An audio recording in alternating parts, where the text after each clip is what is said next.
Facts Riders प्रस्तुत करते हैं।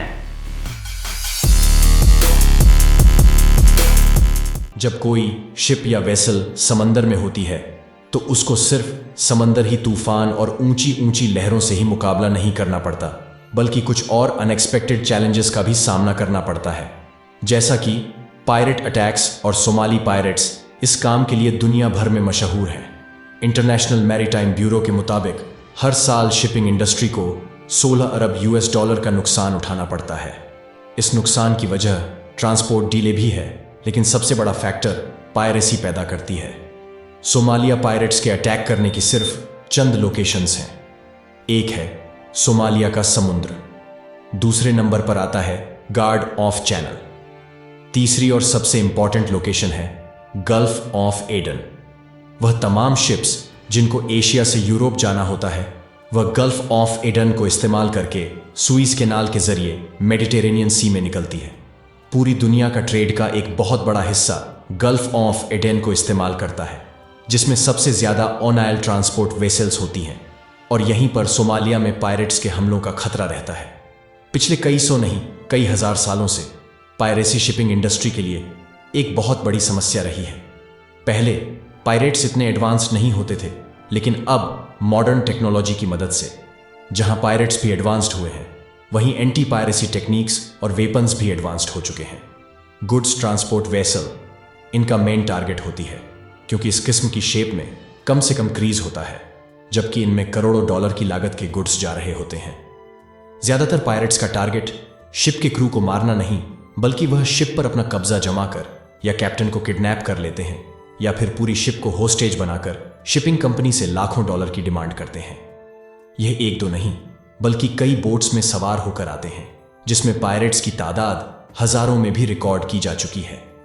सबसे पहले तो यह वेसल के करीब पहुंचकर गोलियों से कैप्टन को डराते हैं, ताकि वह शिप को रोक ले। याद रहे कि कैप्टन का काम सिर्फ शिप को एक जगह से दूसरी जगह लेकर जाना ही नहीं, बल्कि वेसल की सेफ्टी भी कैप्टन की जिम्मेदारी होती है। उसके बाद यह वेसल के ऊपर चढ़ने के लिए ग्रेपलिंग हुक्स का इस्तेमाल करते हैं।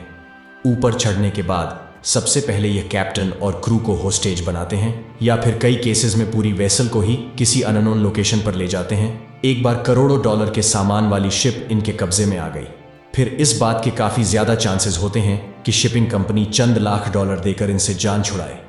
पर ऐसा नहीं है कि प्राइवेट शिप इस किस्म के हादसा से बचने की कोशिश ही नहीं करती। पायरेट्स से बचने के लिए आजकल की मॉडर्न शिप्स भी किसी से कम नहीं हैं। जब किसी वेसल को खतरा होता है कि पायरेट्स उनके करीब आ रहे हैं, तो सबसे पहले उनको करीबी कोस्टल सिक्योरिटी अथॉरिटी को इन्फॉर्म करना होता है। उसके बाद कैप्टन वेसल की स्पीड बढ़ा देता है। स्पीड बढ़ाने की वजह यह नहीं होती कि पायरेट्स उन तक पहुंच नहीं पाएंगे, बल्कि तेज चलने की वजह से शिप वेव्स पैदा करती है, जिससे पायरेट्स की छोटी मोटी बोट्स को वेसल के करीब आने में बहुत मुश्किल होती है। अब जब तक कोस्टल अथॉरिटीज वेसल तक पहुंचें और पायलट से मुकाबला करें, तब तक कैप्टन समेत तमाम क्रू मेंबर्स को पायलट्स का टाइम जाया करना होता है, और इस काम के लिए कई एडवांस्ड मेथड्स का इस्तेमाल किया जाता है, जिसमें नंबर 1 पर है वाटर कैनन। यह वाटर कैनन तकरीबन तमाम शिप्स में ही लगे होते हैं, और यह पायरेट्स को रोकने के लिए सबसे इफेक्टिव मेथड समझा जाता है। इस किस्म की नोजल शेप या वेसल की चारों साइड पर लगी होती है।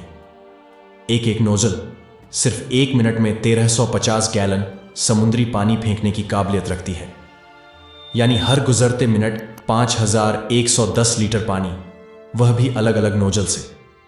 यह इतना ज्यादा पानी है कि जिससे एक एवरेज साइज का स्विमिंग पूल सिर्फ 10 मिनटों में भरा जा सकता है। इसका प्रेशर 175 psi या फिर गाड़ी के टायर में भरी हवा से भी 10 गुना ज्यादा होता है। इतना ज्यादा प्रेशर जब पायरेट्स पर पड़ता है तो वह उनको बोट से गिरा देता है और पूरी बोट को भी उलटा सकता है। मैरीन ग्रेड स्टेनलेस स्टील से बनी इस नोजल को ऑपरेशंस रूम में बैठे क्रू मेंबर्स एक जॉयस्टिक की मदद से ऑपरेट कर रहे होते हैं, और इनको ऑन्टो पर भी रखा जा सकता है। जब इतना ज्यादा प्रेशर का पानी पायरेट्स की बोट पर पड़ता है तो उनकी ऑपरेट करने की काबिलियत बहुत कम रह जाती है, और ज्यादा वक्त वह अपने आप को संभालने में ही लगा देते हैं। अगर फिर भी वह वेसल के करीब पहुंचने में कामयाब हो जाएं, या उनके पास कोई बड़ी यॉट हो, तो वाटर कैनन का निशाना उनकी यॉट पर करके उसको दूर धकेला जा सकता है। नंबर 2, वाटर कैनन के अलावा कई शिप्स में इस तरह के व्हील्स भी लगे होते हैं जिससे पायरेट्स की बोट के अंदर पानी भरा जाता है।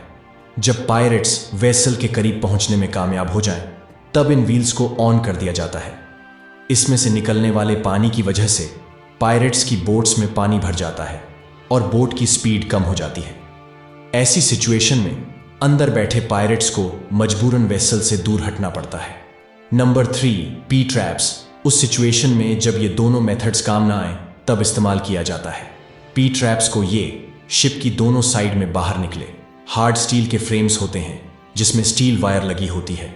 जैसे ही पायलट वेसल के करीब आते हैं, स्टील वायर को पानी में छोड़ दिया जाता है। पायरेट्स ज्यादातर स्पीड बोट का इस्तेमाल करते हैं जिसमें एक प्रोपेलर लगा होता है।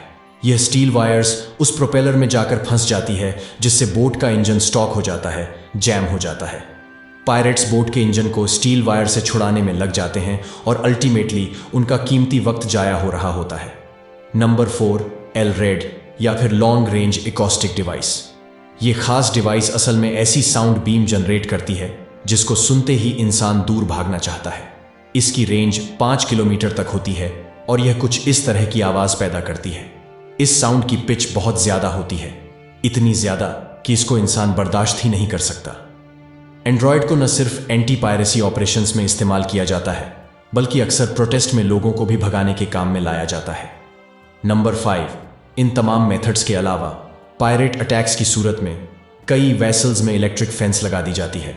इस फेंस में इतनी ज्यादा वोल्टेज तो नहीं होती कि किसी की मौत हो जाए, पर इसको हाथ लगाना इतना आसान भी नहीं होता क्योंकि ये फैंस अगर हर वक्त वेसल पर लगी रहेगी तो शिप पर बैठने वाले परिंदे भी मर सकते हैं। इसी वजह से अटैक खत्म होते ही इसको वापस फोल्ड करके बंद कर दिया जाता है।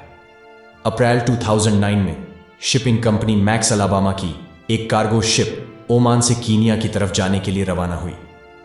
सोमालिया के कोस्ट के करीब इस पर 1000 पायरेट्स ने हमला किया और क्रू मेंबर्स को बड़ी मुसीबत में डाल दिया।